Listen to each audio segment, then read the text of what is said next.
And good morning. Welcome, everyone. Let me adjust this a little bit. I'm Willie. I want to thank you for being here with me this morning. We're a little bit later today. 11:30-ish start date. Had kind of a day morning date with the wife. We did a couples massage. That was fun. Came home to a mailbox that had been destroyed by a passing farm implement, so that was fun. Let me know over in the comments if you can hear me. If you like everything that we do over here and you want to support us, if you need consulting, go to williehowe.com. Otherwise, the next best way to support us is to use our Ubiquity affiliate link, which is down in the description. So let's go over to the comments. Good morning, Jason from Jason's Lab. JH, good morning. Harry, Jacob, Cody, James, Brian, Tim, Jordan, Ralph, Gibby, Gina, everybody's piling in. JH, Steven, Zach, good morning, good afternoon, wherever you are at. And everybody says the sound is good. That's awesome. Brian, just so you know, I'll be dropping your package off Monday. I've got a few more packages. I have to send another one to James, my tech, down in Southern Illinois. So I have to get those dropped off, but that will be dropped off on Monday at UPS. So what else do we have going on? Start asking any of your network questions and stuff like that. I didn't have a whole lot planned. I do have 3 things over at Ubiquity. Actually, 2 of them are my devices that I wanted to show you, and then I wanted to show you something interesting over in the Unify portal. So maybe we'll start with that. If you've got questions, go ahead and ask those. We'll get to those. Good morning, Marcus from Germany. So I switched over to this view, and what this is I've got 3 tabs. The first one is my Cloud Key Gen 2 with my UXG. The next one is my UDM Pro. I'm going to have to, there'll be another tab next week because I'll have the UDM SE hooked up so we can start doing videos on that. But this, if you go to your Unify portal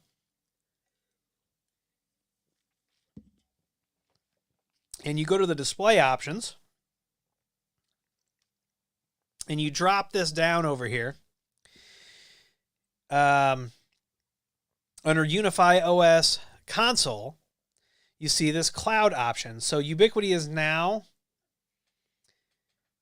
providing cloud consoles, which is basically a hosted Unify controller, $29 a month, up to 500 devices.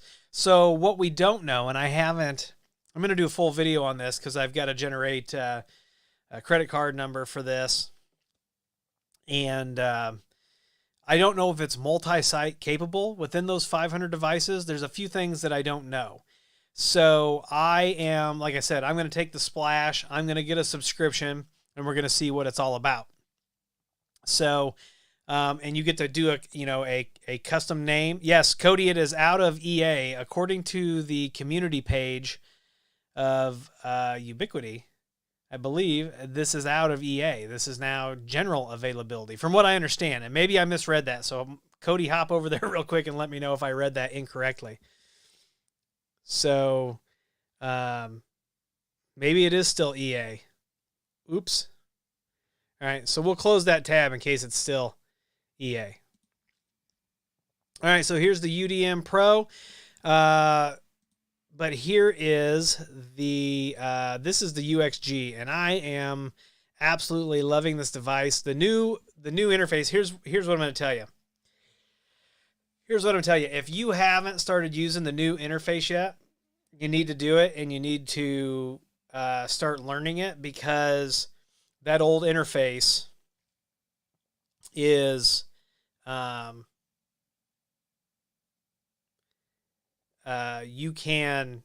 the old interface is going away, right? So there are things now that are only found in the new interface, and they've done some things, right? So there were some things that we used to have to go back to the old interface for, but not anymore, right? So if we go to the System tab and we scroll all the way down, Here's that override inform host right here.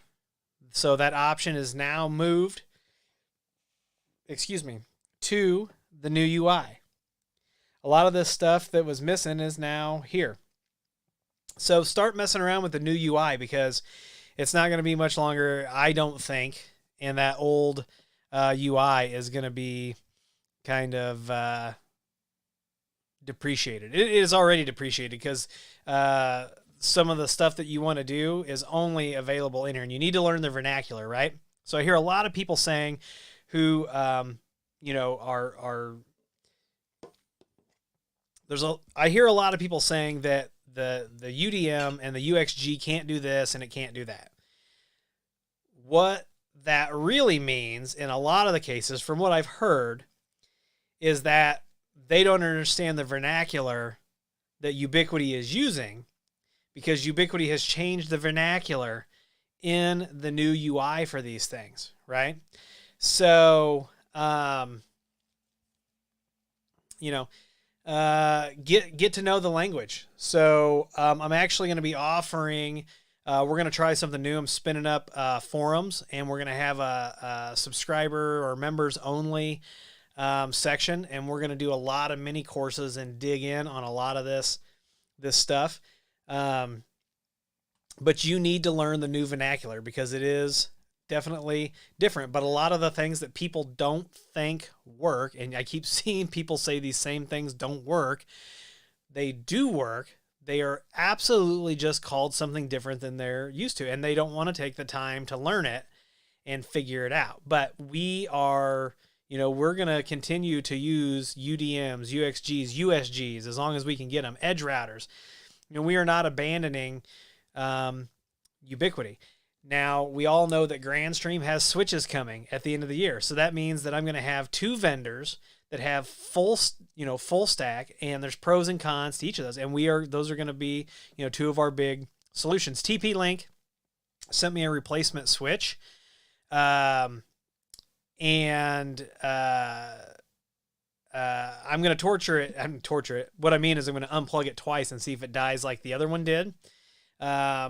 Because TP-Link, I want them to also be a third viable option for our customers, and for everybody out there who watches the videos. But the reliability of that 2.5 gig switch, I'm not the only person that has had that switch that has died.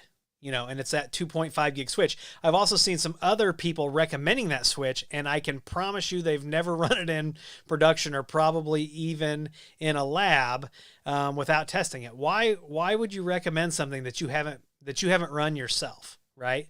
I mean, we can probably all guess why somebody would do that, but that's not what anything that you see us do, TikTok on, a YouTube video, anything that we we're going to use. And I have TP-Link customers out there, and we're using the TP-Link APs and the R605s and all those things, and we're using them in production, which is why I can say, yeah, I recommend those. But that 2.5 gig switch has never left the lab. The reliability has not been good enough for me to recommend it to anybody. So that kind of is what it is. I'm not out here just for clicks. The nice thing about it is when people do click on your stuff, after you've tested it, and you can give an actual opinion about it.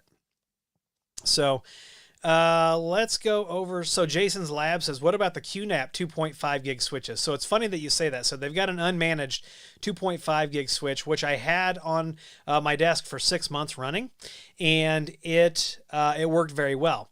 I have the QNAP hybrid NAS switch that's actually at the top of my rack, and so from my desk I go to a 16 port Unify Lite, goes out into the other room into a Unify Flex, and then the Flex goes to my L3 switch. All of that goes back over to a UDM, and then my UDM goes to that QNAP switch. I've been running that QNAP switch at the top of the rack since they sent it to me.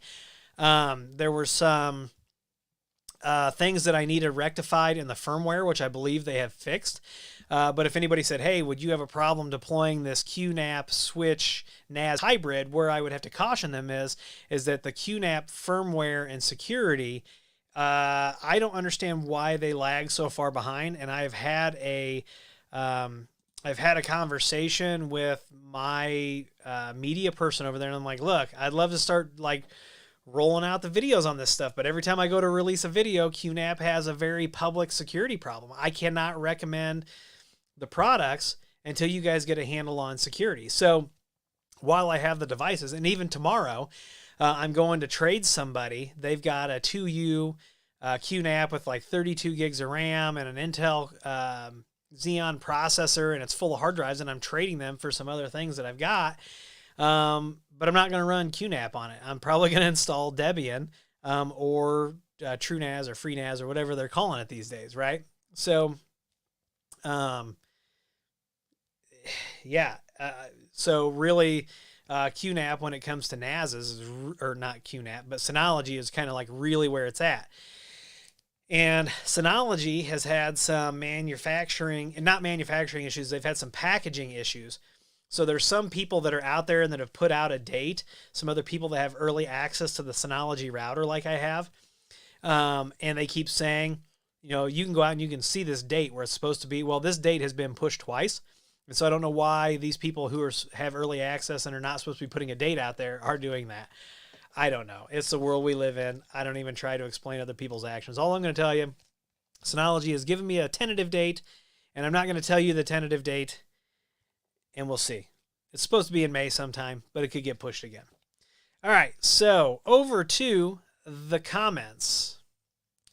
Do I have an opinion on Cisco SDA? I do not have an opinion on Cisco SDA. I have an opinion on Cisco WLCs, if you wanted to hear that. JH says, what are your thoughts on the Forta switches? Are they stable? The only office-level switches I can find in stock. So I have never deployed a Forta switch. I do have a Fortinet firewall here that the last version that is supported on it, it was the device is still good for like 2 or 3 years, still supported. But like 6.4, I wasn't a Fortinet guy, really. I decommissioned them, and I can work on them because I understand how firewalls process policies, right? So once you understand how firewalls process things, you can work on any firewall. It was just like this last week.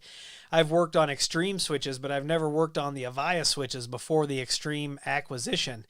And it took me about 30 seconds to look at the UI because I understand how VLANs and switching and everything works. And then the firewall that they had was it used to be a stereo, and it got bought. I can't remember the manufacturer, but they also had their access points. I'd never looked at those before, ever. And within an hour, we had 3 new VLANs with layer 3 routing, layer 3 switching going on the Avayas, and the SSIDs and going and all. You know, once you understand it and you have a very good understanding of how things work, you can touch any gear and configure it. And if anybody tells you that you can't, they're lying, and they've never done it, and they probably have a poor skill set. Remember that. So, but anyway, back to the Fortinet stuff. I'm getting ready to deploy this Fortinet here in the lab, and then I also have the voice, the 100E, and we're going to see how that compares. So as far as the, GrandStream's always going to be our number one. And that's always going to be our go-to, but I've got so many clients that are doing Unify Talk now that I have to support it and I have to understand it. So you're going to see some Unify Talk videos. You're going to see multi-site configuration, calling between different Unify Talk PBXs that have the phones are not actually connected to the remote PBX or connected to a local PBX. So we're going to do that. We're going to do some compare and contrast to GrandStream. And somebody asked me why I would recommend an on-site PBX. One, you own the hardware. You own the phones. You own the PBX. You can choose any provider you want and port your numbers to it. When you stick your PBX out in the cloud and all you have is handsets, what do you have at the end of the day? You have phone numbers and handsets.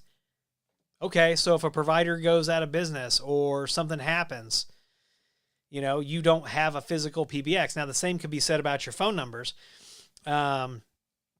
So the phone number situation, it doesn't really matter where your PBX is when it comes to the phone numbers. But as far as ROI and owning the system, it it's a no-brainer. I can go, if somebody emails me and they say, hey, do a video comparison of this cloud-hosted PBX versus doing a grand stream on site, I will do that video, and could be very quick. So it could be like a 3-minute or a 1-minute video where I just break the numbers down, but it is always cheaper in the long run to own your PBX. When you can't own your equipment, you will always be paying for it. And that's the problem that I have with anything as a service, is it keeps people who, financially,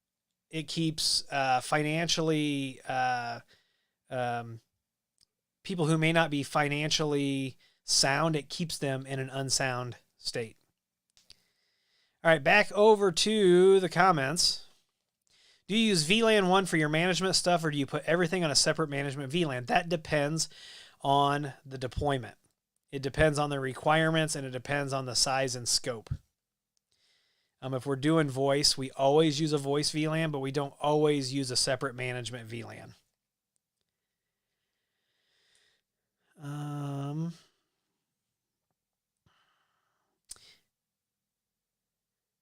So, yeah, but TVJ says, I disable VLAN 1 and choose a different VLAN number. My lead network guy at work says using VLAN 1 is a security risk.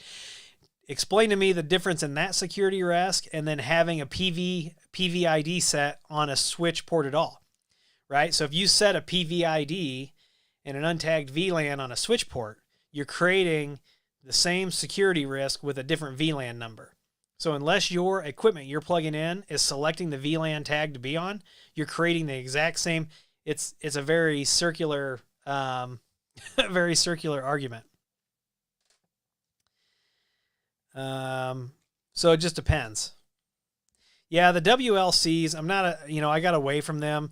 The way that the Cisco WLC works is creating a GRE tunnel, between the APs, and that WLC is basically the traffic director. It's a really neat concept, but it's really expensive.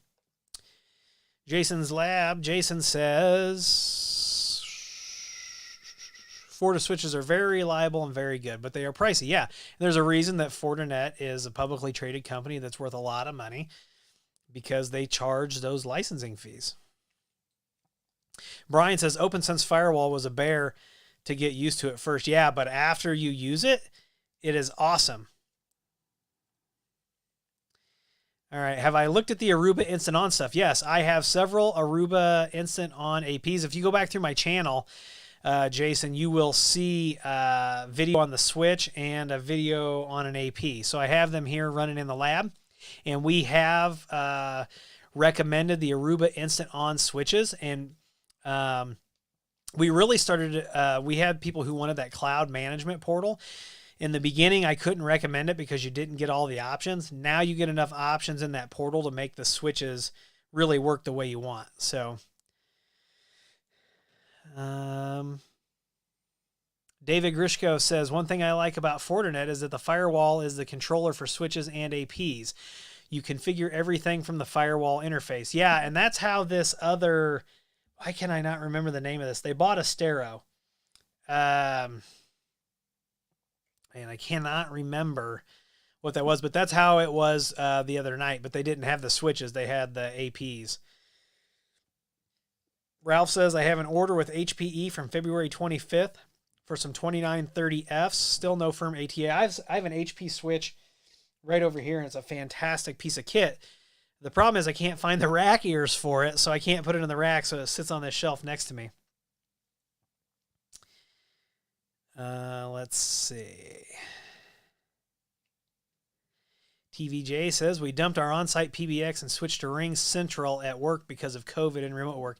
Well, TVJ, I bet if you send me your requirements that I could absolutely beat what you're paying for Ring Central and give you all of the features that you need. And then you would be in control of your hardware. And you don't pay per handset. Paying per handset to me is crazy. So I will tell you that, yes, we did get into the managed services for GrandStream phones, but we charge $1 per handset per month and $5 per PBX. And that gets you backup, security, reviews, and then firmware upgrades, security reviews, and then secure offsite backup of your PBX configuration. And some people want to do it themselves, and that's cool. We'll set your backup up to go to a server internally to a NAS, or we'll set it up to go to an SD card or a USB, as long as it gets backed up. Any idea what quarter Grandstream is going to release their new router? I look for it in third or fourth quarter, Gibby. Hello, Nerdfather from Sweden.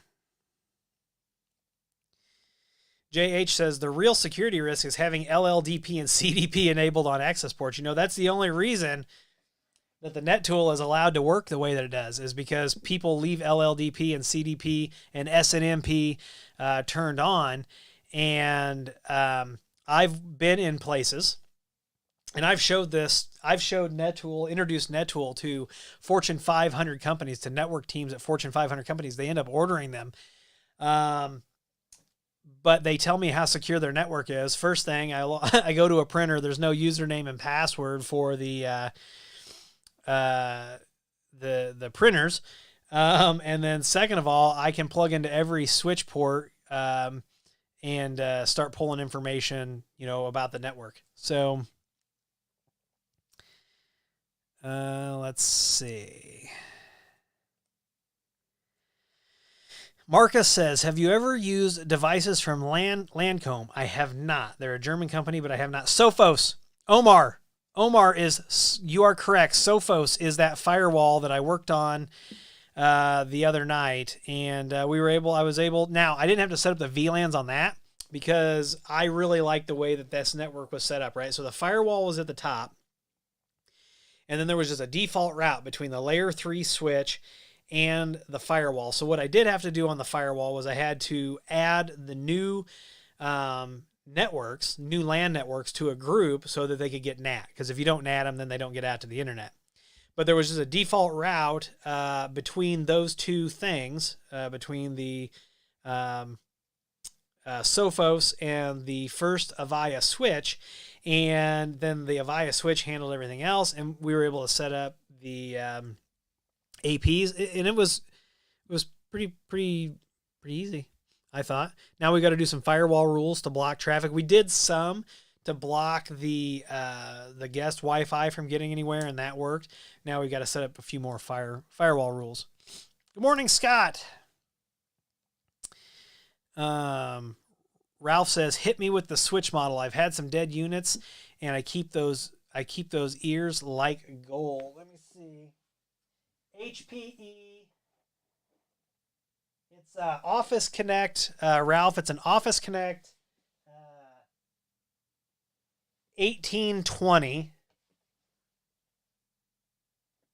J99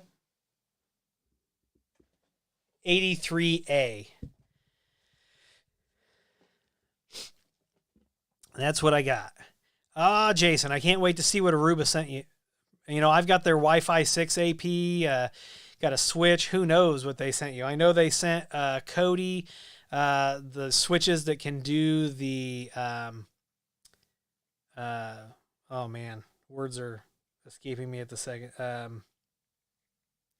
it looks like one big switch chassis. I don't know why I cannot think of that word at the moment. But J. Michael Phelps, hello from Gary. Hey, Gary, or J. Michael Phelps. Gary, Indiana, right? Is that? That was a guess. Let's see. Marcus says they're not cheap, but they work really well. They have a management cloud that can be self-hosted. Yeah. Let's see here. Is there any reason to run a Ubiquity gateway inside my network with a Palo Alto firewall? I only have Ubiquity APs. No, if you have Palo Alto, you do not need a Ubiquity gateway, and I would suggest a self-hosted controller or a Unify, an actual Ubiquity hosted controller or a cloud key to host it, to do your APs. Omar says Aruba Series 630 APs are impressive. Stacking, switch stacking. Thank you, Cody. let's see. JH says, I always gateway DHCP for guest Wi-Fi on the firewall and do a static route from my L3 switch to the firewall. I used to do OSPF, but a point-to-point network with a static to the VLAN works well. Yeah, and if you've only got one device in between there, why use OSPF, right? If you're literally just that connection. So I don't know if anybody. Hey, we can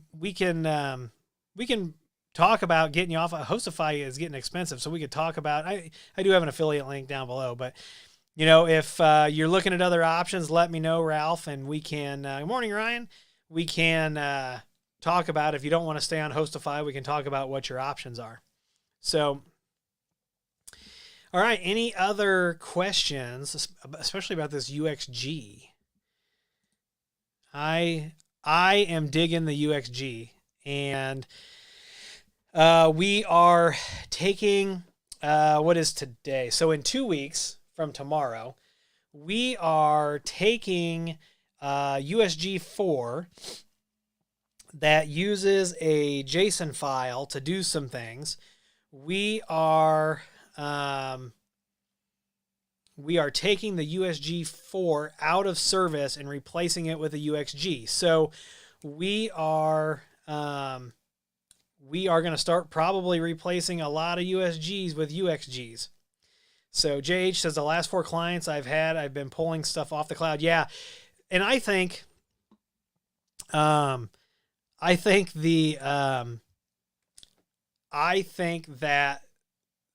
like the cloud stuff is like circular, right?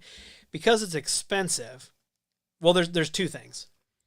You get salesmen who are very, very good at their job, salespeople who are very good at their job, and they tell you how cheap the cloud's going to be. And then people find out how expensive the cloud really is. After that honeymoon period is over, the cloud gets expensive, right? So that's one thing. But then the unknown. Yes, they say it's secure, but how do you know it's secure? And you still have to have people that understand it, even though it's not on-prem. To me, I'm an on-site person first, right? And it always makes the most sense. So before we move anything to the cloud, we have an entire checklist of things that the vendors have to go through in order for us to approve the product for cloud use. But yeah, I definitely try to bring people back out of the cloud, because if you do proper backups and you have proper security, some of this stuff, like a unified controller, right? Like if you host it, I can still update it for you. I can still troubleshoot it for you. There's no reason for you to pay monthly. You can get a Cloud Key Gen 2 Plus for $199. If you've got an extra Windows machine, an extra Linux machine, an extra VM in your office, we can spin up a unified controller. You're not paying for anything but the time to set it up. And then you let us have access to it. And, we charge by device if you want us to do the device. Otherwise, if you just wanted us to do an offsite backup, we would probably charge you like $5 a month to do an offsite backup with verification, probably be like $7.50 or like $10, right? We back that file up to us. And then if you want us to restore it and make sure it's good, because what's a backup without making sure that it's good, right? If you never restore a backup and test it, you really don't have backups. Your backups have to be tested. They have to be tested. So yeah, Unified Cloud is very reasonably priced. And, I also, it is actually very reasonably priced.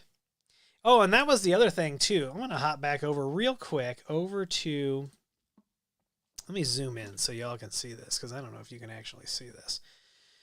So here's the UXG. We're going to scroll down, and here's all of the backup. I've got auto backup enabled. So here's the thing with Unify and with their cloud and that whole bit, that you can actually do a secure backup now automatically to your console, for your console. I'm sorry. And it backs up to your Ubiquity. And I actually have if you look at this, my Cloud Key Gen 2, dismiss, you can see that it is backing up every so often. What is that? There's like 10 days in between that one or whatever. But this is sitting out secured in my Ubiquity. And if I am afraid that Ubiquity is going to take this service away, guess what? I have the option to download the backups myself.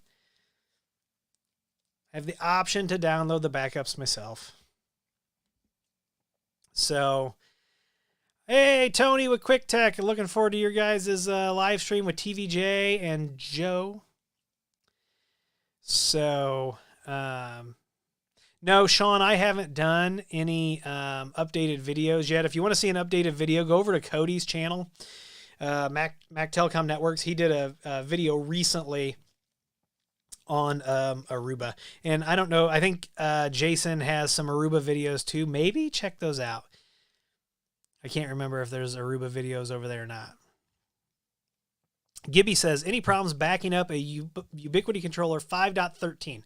First of all, if you are on a controller version below 6.55, look, I got to go full screen because this is serious business. And I am absolutely serious about this. Gibby, listen to me, man. If you are below 6.5.55 and it is public facing, you should consider yourself compromised. You should get a backup. You should blow away your controller after you have the backup, and you should use the scripts. I did a video about the easiest Unify install. Grab that script, spin up a brand new Ubuntu 20.04 server. Use that script that will install the latest Unify 7. Whatever it is.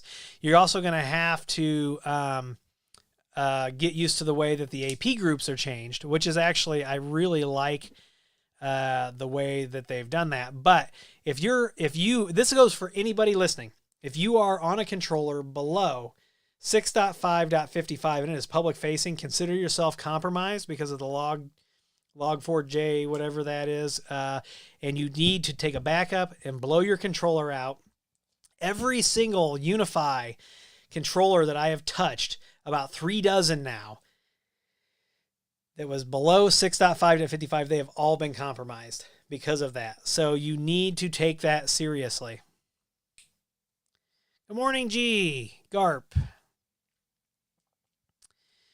Jordan says, is there a reason to use multiple layer 3 switches in a network? Yeah, sure there is. Depends on how big the network is, though. If it's a tiny network, probably not. But big networks that have a lot of traffic and need a lot of throughput, sure. And that's exactly what JH was just getting at. Yeah, there was somebody, I'm not going to tell you who it was. It's nobody some of you may know this person, but it's a very small group.